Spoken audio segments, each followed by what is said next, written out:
आज पटना में घटे दुनिया के सबसे बड़े सनसनीखेज घटना का सीसीटीवी फुटेज आपके सामने है। पटना के पारस हॉस्पिटल में घटित घटना का यह सीसीटीवी फुटेज क्या कहता है, बारीकी से समझिए। यहां पर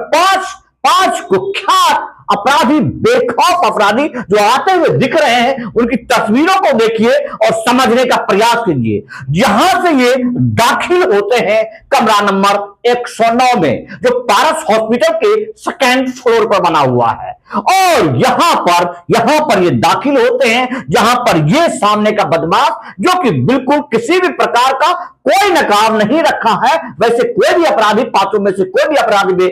नकाब नहीं रखा है, लेकिन इसमें से पहला जो है वो किसी भी प्रकार का कोई टोपी तक नहीं पहना है, और बाकी चार जो हैं वो कैप टोपी डाले हुए हैं और इसके साथ अंदर प्रवेश करते हैं। यहां आप देख रहे हैं अंदर प्रवेश करने के बाद अप्रॉक्सीमेट आपको यहां पर 30 सेकेंड का गैस होता है सीसीटीवी फुटेज के अनुसार, कि लगभग 30 सेकेंड वो कमरे के अंदर रहते हैं और उसके बाद वहां से एक एक कर 4 लोग बाहर निकलते हैं।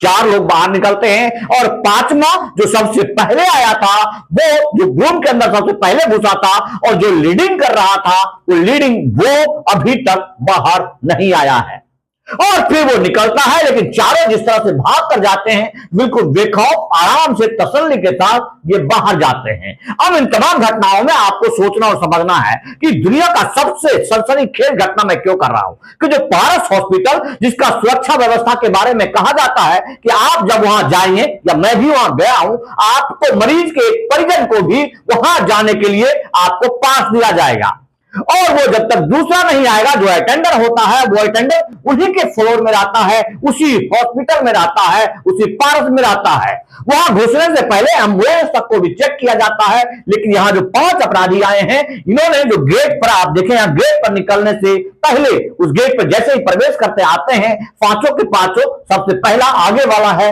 वो अपना हथियार निकालता है और उसे कॉक करता है। उसके बाद इसके पीछे जो चारों हैं वो बारी बारी से कॉक करते हैं। उसमें से 2 आदमी जो कि थोड़ी सी नए लग रहे हैं और कुछ हिचकते हैं और उनसे थोड़ी चूक होती है, जिस वजह से वो पीछे रह जाते हैं, लेकिन लगभग पांचों के पांचों कमरे के अंदर दाखिल होते हैं।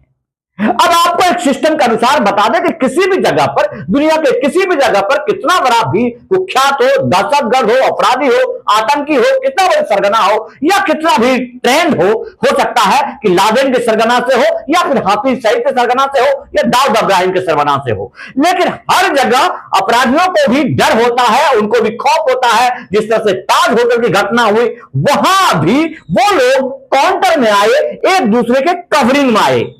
यहां बिहार के इस घटना में दुनिया का सनसनीखेज इसलिए है कि किसी भी कवरिंग की आवश्यकता नहीं है। जो पांचों जो कुख्यात हैं, जो पांचों बदमाश हैं, वो पांचों के पांचों एकदम एक साथ आते हैं, तसल्ली से आकर वो तसल्ली से अंदर रूम के अंदर प्रवेश कर जाते हैं। यहां पर किसी भी प्रकार का देखरेख करने की आवश्यकता नहीं है, क्योंकि यहां पर पारस हॉस्पिटल का पूरा सीसीटीवी फुटेज, बहुत अच्छी सीसीटीवी फुटेज उन्होंने जारी किया है। रूम के अंदर का नहीं डाला है, लेकिन बाहर का आपको दिया है कि पूरा मैदान खाली है।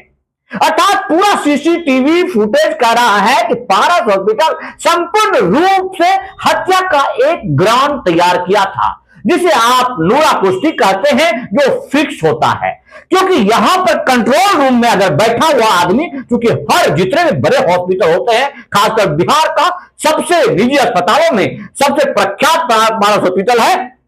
और सबसे महंगा, घटनाओं को अंजाम देने में भी सबसे महंगा। अगर इनके पास व्यक्तिगत सुरक्षा दस्ता है और उस सुरक्षा दस्ता के पास एक बहुत बड़ा सा कंट्रोल रूम होगा, उस कंट्रोल रूम में तमाम सीसीटीवी का वहां पर एक जो नियंत्रण कंट्रोल है और उसका लुक आफ्टर के लगा होगा। अगर इस 30 सेकंड के ड्यूरेशन में, फी सेकंड में भी अगर सीसीटीवी रोटेट करता है, अगर इस तरह की घटनाओं को देखते हैं, तो 30 सेकंड में अप्रॉक्सीमेट फर्स्ट फ्लोर से सेकंड फ्लोर आने में ज्यादा 10 सेकंड की दूरी लगेगी। आप सही फिट फोर हैं, अगर आप सुरक्षा दस्ता के हिस्सा हैं, अगर आप सही धावक हैं, तो आप 30 सेकंड में कम से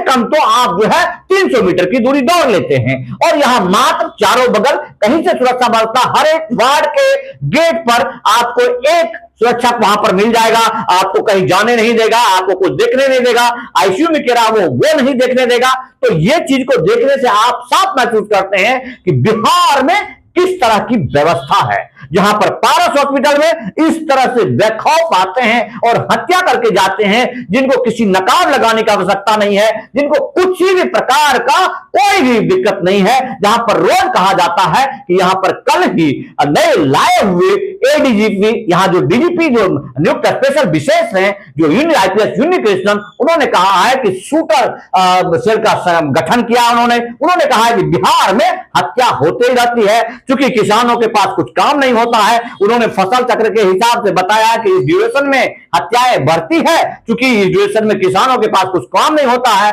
मतलब बिहार के जो किसान होते हैं वो हत्या का अंजाम देते हैं। यहां से लेकर पूरे देश में जितनी भी हत्याएं हो रही है, मुझे लगता है इस प्रकार से कहते हुए वो नजर आए, जो निहायत ही घटिया बात है। जिस प्रशासन और जिस राज्य के अधीन आप काम कर रहे हैं, जिसकी वजह से आपको तनख्वाह मिल रहा है, वहां पर कहते हैं वो कि यहाँ के किसान, यहाँ के युवा सबके सब हत्यारा हैं। जबकि ऐसी घटना मुझे लगता है हजारों साल के बाद घटा होगा, जिस तरह से बिहार डीजीपी के अधीनस्थ, बिहार के जो एडिशनल डीजे है, जो यूनिकृष्णन है, उनके अधीनस्थ में, उनके कारोबार में, यहाँ के प्रशासनिक दस्ता के अंदर में साफ तौर पर इस घटना का अंजाम दिया गया है। और पुलिस प्रशासन यहाँ पर व्यस्त है ये कहने में कि जो हत्या हुआ है, जो गैंगस्टर, वो भी गैंगस्टर था, लेकिन वो जैसा भी था वो अदालत के शरण में था, प्रशासन के शरण था, प्रशासन की सुरक्षा में था, बिहार सरकार की सुरक्षा में था। या जो चूक हुई है, हत्या हुई है, ये दुनिया के लिए एक बहुत बड़ी मिसाल होगी, इतिहास के पन्नों में दर्ज होगी। अब देखना है कि जिस षड्यंत्र के तहत बिहार पुलिस ने इतने बड़े घटना को अंजाम दिया है, उसका निराकरण कितने देर में करती है, प्रेस विज्ञप्ति कितने देर में है। समझिए, सोचिए और फिर अपना निर्धारण कीजिए कि कैसा लोकतंत्र बना के रखा है आपने बिहार में और कैसी सरकार चला रहे हैं आप बिहार में। जय हिंद, वंदे मातरम।